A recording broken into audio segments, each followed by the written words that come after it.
तर फ्रेंड्स, सगळ्यात अगोदर आपल्याला 2 टमाटर, 2 कांदे आणि 2 शिमला मिरची मीडियम साईज मध्ये कापून घ्यायची आहे आणि त्याच साईज मध्ये आपल्याला पनीर पण कापून घ्यायचे आहेत.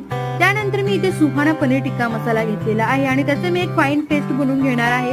जास्त घट्ट पण नाही आणि जास्त पातळ पण नाही बनवायचं आहे. आणि या ठिकाणी मी 2 पॅकेट घेतलेले आहे आणि त्यानंतर तुम्ही बघू शकता मी एक फाईन पेस्ट बनवत आहे आणि तुम्ही बघू शकता की मी एक फाईन पेस्ट बनवलेली आहे. आणि आता मी जे कापलेले आपण व्हेजिटेबल्स होते, कांदा, ढोबळी मिरची आणि टमाटर, तर मी हे असे एक अटॅच करून घेणार आहे या स्टिकला. तुम्ही बघू शकता मी आता रेडी केलेलं आहे.